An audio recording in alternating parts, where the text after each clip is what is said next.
Nous avons envoyé un courrier au mois d'août qui est resté à l'ARS, qui est resté sans réponse. C'est l'agence régionale de santé. Tout à fait, et qui est resté sans réponse. On leur avait signalé qu'on ferait un mouvement de grève fin septembre, donc le voilà. Et alors pourquoi? Pour quelle raison? Pourquoi? Manque de moyens, manque de personnel surtout. 5 démissions, voire 8 depuis le début de l'année. Donc non remplacés. Sur un total de personnel de combien à peu près? C'est un tiers qui est parti. Quoi. Donc, vous avez un tiers de personnel qui est parti et qui n'a pas été remplacé. Qui n'a pas été remplacé. On demande aussi un poste supplémentaire. On demande déjà à ce que les postes soient remplacés et un poste supplémentaire. Parce que là, la charge de travail est bien trop lourde. J'ai ma femme qui est résidente ici, ouais. Alors il n'y a pas de souci majeur, si ce n'est qu'il y aurait un peu plus de personnel, ça serait mieux. En 2 mots, c'est ça. Là, les délégués nous disent un tiers de personnel en moins, c'est énorme. Je sais pas, je ne suis pas là depuis très longtemps. Simplement, il y aurait plus de monde, je pense que ça serait bien. Voilà, ça s'arrête là. Pour moi, mon diagnostic est celui-là. Mais il y a des gens qui ont des pathologies lourdes et d'autres qui n'en ont pas. Hein. Donc c'est pas les mêmes soins qu'on apporte à chacun. Hein. Voilà. Donc il faut bien savoir que c'est comme ça. Et par ailleurs, s'il y a des différences, s'il y a une gestion difficile, on n'est pas responsable de la gestion antérieure. Mais comment vous faites, comme un EHPAD peut fonctionner avec un tiers de son personnel en moins? On fait. On n'a pas le choix. On fait au détriment de notre santé. On a pas mal d'arrêts maladie aussi, donc il faut pallier aussi aux arrêts. Donc on tient, on ne sait pas comment, mais on tient et on ne lâchera pas et on veut obtenir ce qu'on demande. Oui, ma mère est ici depuis 3 ans là et donc on est venu soutenir le personnel parce qu'en fait on s'aperçoit que à 99,99% le personnel est investi, participe et c'est formidable au niveau de la prise en charge des patients. Ce qu'on a l'impression quand même de ressentir, c'est qu'il y a un petit peu un manque au niveau de l'organisationnel. Et c'est eux qui en souffrent parce qu'ils sont ballottés un coup en haut, un coup en bas, un coup à droite, un coup à gauche. Et puis avec des protocoles qui ne sont pas toujours respectés non plus par rapport aux soins du patient. Mais ce n'est pas de leur faute, hein. C'est aussi un problème surtout lié au manque de personnel. Comme dans toutes les institutions, toutes les EHPAD, les hôpitaux sont dans le même schéma de fonctionnement. Et donc on est venu pour participer à cette journée, enfin cet après-midi de manifestation. Le problème de place, le problème de place une première fois, et puis surtout c'est que j'ai un mari qui est jeune, avec Alzheimer, et que les sujets jeunes, soit on n'en veut pas, ou soit ils sont trop jeunes, ou les résidents qui sont dans les EHPAD sont trop âgés et que ça ne correspond pas. Et que mon mari est encore assez autonome, donc on n'en veut pas. Et puis après, l'histoire de place. Moi, je suis handicapée, j'attends une place près de chez moi, pour l'instant, rien.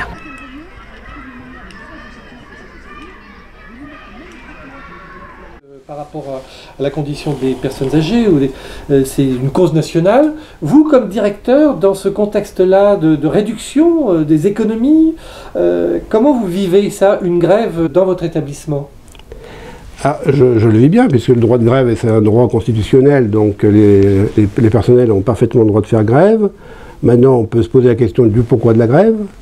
Donc, vous me posez une question sur le fait des réductions des moyens et tout, pas du tout.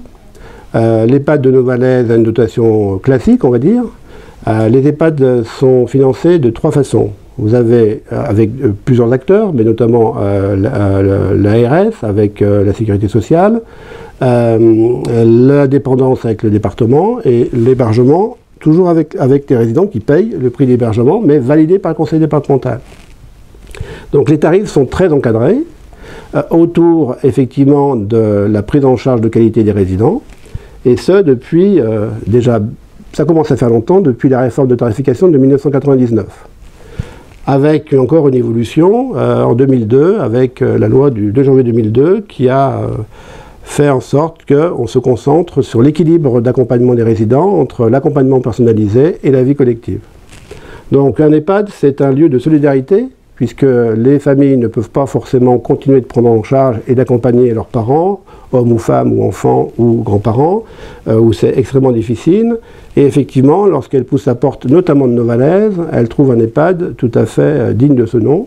Un très bel établissement qui était prévu par les politiques de l'époque, hein, la communauté de communes, il y a quelques années, qui a créé cet établissement au cœur de Novalaise. Donc d'un point de vue de la discrimination, on peut dire que les résidents sont au cœur de la cité, du village tout simplement. Alors comment vous réagissez au fait que par exemple le personnel il est en grève pour la raison qu'il y aurait un tiers à cause de départ, à cause de démission, peut-être des arrêts maladie, il y aurait un tiers de personnel en moins. Alors déjà on connaît la charge de travail des EHPAD, comment on fait pour faire tourner un EHPAD avec un tiers de personnel en moins? Non, il n'y a pas un tiers de personnel en moins, ça c'est un propos qui n'est pas juste. Nous avons une dotation dans le personnel. Le taux d'encadrement global est de 0,63 personnel pour Novalaise, qui est dans la moyenne nationale. On n'est pas surdoté, pas sous-doté. Il s'agit, comme dans tout EHPAD, la difficulté d'un EHPAD, c'est que ça fonctionne comme un hôpital 24/24 tous les jours de l'année. Donc il faut toujours faire face au mouvement du personnel. On a le droit d'être malade, on peut avoir l'accès du travail bien sûr, ça peut arriver comme dans n'importe quel lieu de travail, et qu'il n'y a aucune consigne, ni de ma part en tant que directeur, ni de la part des tutelles, de réduire le personnel. Moi, je dois mettre en œuvre le l'EHPAD en fonction de la dotation allouée en personnel. Alors, on comprend bien dans votre discours, mais par exemple, les syndicats disent qu'il y a eu 5 démissions. Alors, est-ce que c'est vrai ou est-ce que c'est pas vrai? Alors, les démissions du personnel, il y a eu des démissions, mais le personnel peut parfaitement avoir envie de démissionner déjà il y a bien longtemps, et quelquefois, au détour d'un changement, notamment de direction, de personnes d'encadrement, on en profite pour démissionner. Mais il ne serait pas remplacé. Hein, ah si, le personnel est remplacé. L'objectif, c'est que le personnel soit remplacé. Maintenant, lorsque vous avez une démission, notamment, il y a une personne qui est mutée, qui a demandé une mutation pour se rapprocher de chez elle. Donc ça n'a rien à voir avec un quelconque dysfonctionnement de l'EHPAD. C'est un choix personnel. Cette personne, elle est fonctionnaire, elle est mutée. Je ne veux pas l'interdire d'être mutée, alors qu'elle a, pour un choix personnel, elle se rapproche de chez elle. Donc maintenant, quand vous avez quelqu'un qui démissionne, pour de bonnes ou de mauvaises raisons, effectivement, le directeur que je suis doit pouvoir le remplacer. Et la difficulté, c'est que les personnes formées, on ne les trouve pas si rapidement que ça.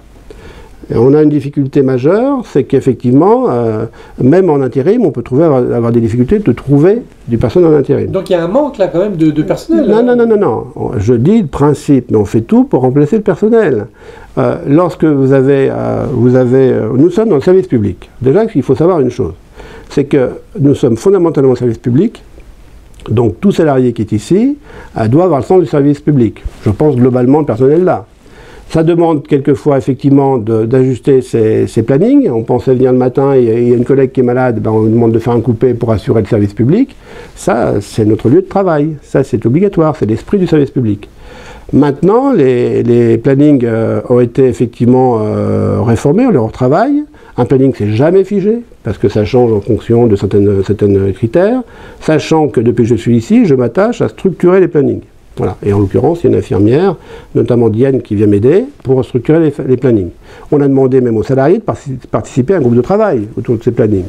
Donc l'idée, c'est d'avoir un management participatif le plus possible. Voilà.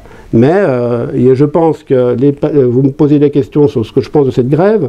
Oui, parce que du coup, quand même, en vous écoutant, tout va bien. Ah non. Excusez-moi, Madame la Marquise. Et du coup, vous avez quand même un 100% de personnel, soi-disant, dans les syndicats, qui sont en grève. Donc il y a bien une raison. Ils font. Ah bah parce que. Et alors, en plus, qu'ils disent qu'il y a un manque de dialogue. Ça c'est faux. C'est faux. Donc, de votre part, et puis aussi de l'ARS, puisqu'ils ont alerté l'ARS, il n'y a pas de réponse. Non, mais le problème de l'ARS, elle est là pour si vous voulez, le personnel, l'ARS, est-ce que le personnel vous a dit qu'on a eu une réunion générale avec le personnel en janvier 2018 ? Est-ce que le personnel vous l'a dit ? Non, mais ça fait loin. Non, mais attendez. Peut-être que la situation s'est dégradée. Non. À l'époque, il y a eu une réunion générale avec le département, puisque moi je prenais mon poste, pour dire qu'on devait faire fonctionner l'établissement dans le cadre des dotations allouées, et que c'est la demande de l'ARS, comme dans toutes les EHPAD, sans exception. Et là, vous nous confirmez, excusez-moi, que les dotations, elles ne sont pas en baisse, par exemple? Non, pas du tout. Elles ne sont absolument pas en baisse. Absolument pas. Les dotations ne sont pas en baisse. Tout à fait. Le matériel manquant, il nous manque cruellement des moteurs pour lever les résidents. Donc on en a 3 actuellement pour 50 personnes. Donc c'est juste pas faisable, c'est beaucoup de manutention. Et au niveau des verticalisateurs, c'est la même chose. On en a un qui est cassé et on en a un pour 50. Voilà. Donc on demande du matériel aussi pour qu'on puisse travailler. Il y a les énarques d'un côté et puis il y a les... Bon, ici, c'est les derniers de cordée ici, alors donc je suis désolé de décevoir le petit Macron, mais ici il y a les derniers de cordée, donc les derniers de cordée souffrent. C'est vrai qu'il leur manque un peu de ficelle des fois pour arriver au sommet.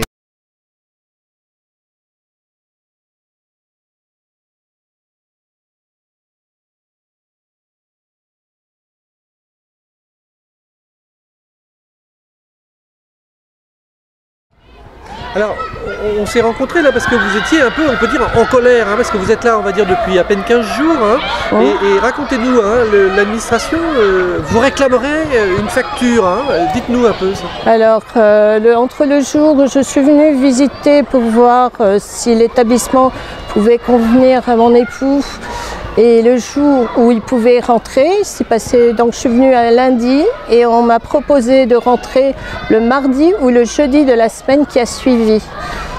Le jour où il est rentré, donc le mardi qui a suivi, donc plus d'une semaine après, j'ai appris qu'en fin de compte, on nous facturait plus de 60 € par jour de réservation. Donc, pour qu'on comprenne bien, 2 jours où votre mari n'était pas là. Non, non. C'est le fait que qu'il réserve la place et que elle est vide et que c'est comme si vous réserviez une chambre d'hôtel et que vous n'y alliez pas. Voilà. Voilà, ça, vous n'êtes pas content. Ah, je ne suis pas, et en plus on ne vous prévient pas parce que le jour où je suis venue visiter avec des amis d'ailleurs, on ne m'a mis aucun livret avec les tarifs divers. Le principe qui en dit, c'est vrai. Sauf qu'il y a sans doute une incompréhension de la part de cette dame, parce qu'effectivement, on discutait avec elle à l'instant, puis elle a dit « Ah, il y a des médias, je vais aller les voir ». C'est ce qu'elle vient de faire. Voilà. Donc, bon, libre à elle de venir vous voir. C'est le droit d'expression. C'est le droit d'expression, libre à elle. Justement, on vient vous voir pour répondre. Voilà, cette dame, je pense qu'il y a quelque chose qu'il faut...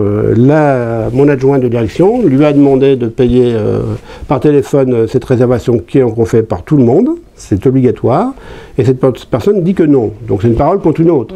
Voilà.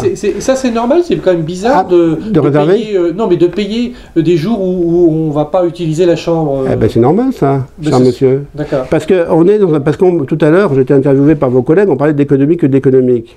Ah bon, mais quand vous n'avez pas de salaire, vous ne pouvez pas vivre. Donc l'établissement, pour assurer les salaires des gens, il faut que la maison soit pleine, pour bien faire le travail et accompagner les gens dignement. Et il faut gérer l'établissement le mieux possible, des fonds publics le mieux possible. Donc on ne peut pas augmenter les prix à l'infini, hein, bien sûr. Il faut gérer correctement les fonds publics. Et donc il y a des modalités de réservation, parce qu'on réserve une chambre ici. Une personne a besoin d'une chambre pour son parent. Mais moi j'ai des demandes. Si au vu du dossier médical on dit d'accord, madame, vous êtes contente, ou madame, monsieur, vous voulez venir habiter dans l'établissement, etc. Pas de problème. Vous savez aussi qu'il y a une contrainte, hein, les familles ne sont pas aussi libres que ça, puisque dans l'environnement, les places sont chères, si on peut dire. C'est ça. Ben voilà, les places sont chères, et que si une personne rentre 10 jours après, il faut qu'elle réserve, à un moment donné, on lui demande de réserver à telle date, pour réserver, et après, libre, où les gens ils rentrent quand ils veulent. Vous voulez la chambre, vous la réservez, vous rentrez quand vous voulez. C'est le principe.